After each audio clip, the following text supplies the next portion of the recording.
The ice groans like a living beast. Beneath the frozen surface of Hudson Bay, thousands of ships have met their end. Storms roar across the tundra. Waves rise, then freeze, trapping vessels in iron cages of ice. For centuries, sailors feared these waters. They called it beautiful, but merciless. This is not just Canada's north. This is Hudson Bay, Canada's deadliest frozen waters on Earth.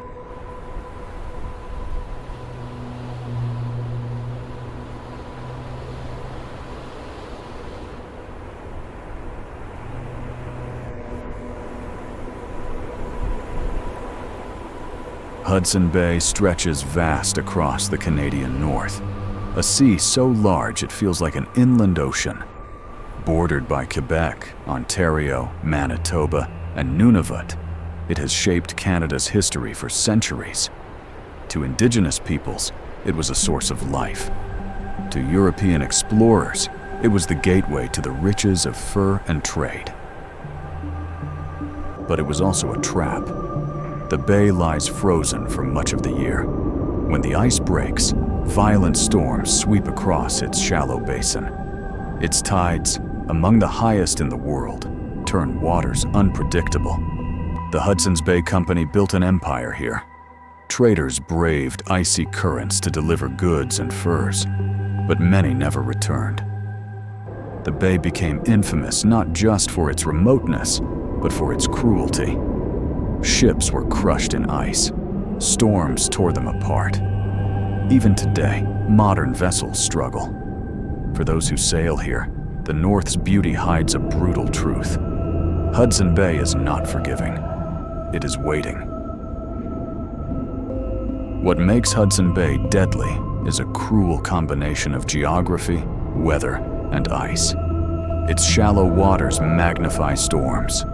Winds sweep unbroken across thousands of kilometers of tundra, building waves that hammer ships into submission. In summer, when ice begins to melt, thick floes drift unpredictably, striking hulls like moving fortresses.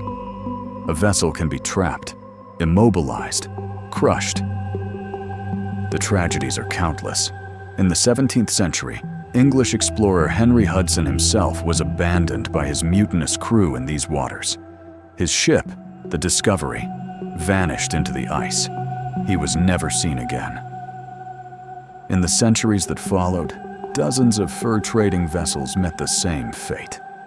Wooden hulls splintered under pressure. Crews froze to death, starving on the barren shores. The 20th century brought steel ships, but the bay's wrath did not fade.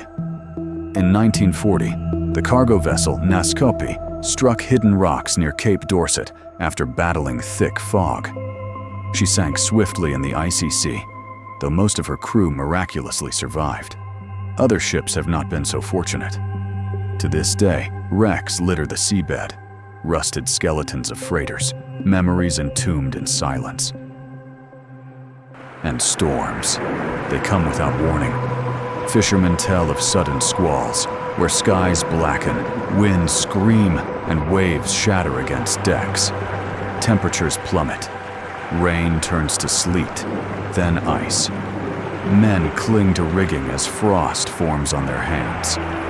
Voices are lost in the howl of the wind. Even today, with satellites and weather forecasts, Hudson Bay remains treacherous. Its remoteness means rescue is slow, if it comes at all.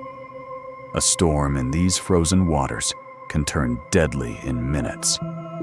It is a sea that does not forgive mistakes. Picture yourself aboard a ship trapped in Hudson Bay. The cold cuts through your coat, each breath burning like fire in your lungs. The wind screams, tearing at your face, carrying shards of ice that sting your skin. The deck bucks under your feet, slick with frozen spray.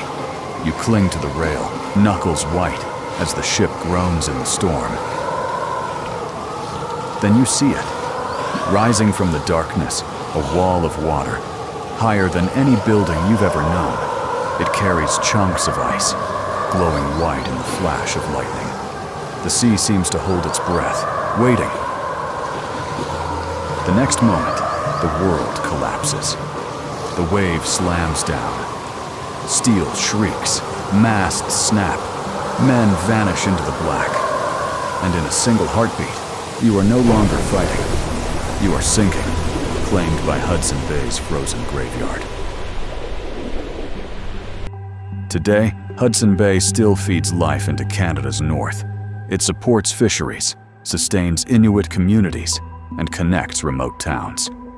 Cargo ships still cross its waters, and icebreakers carve paths each season. But the dangers have not gone. Storms still rise. Ice still traps. Wrecks are still claimed. For centuries, this bay has been a symbol of both opportunity and death. It gave birth to an empire, yet demanded lives in return. From Hudson's doomed voyage to modern tragedies, its story is written in ice, in storms, and in silence. Hudson Bay is not just geography. It is a graveyard of ambition, a mirror of nature's power. For those who enter its frozen waters, one truth endures. The storms still rise, the ice still crushes, and the sea still remembers.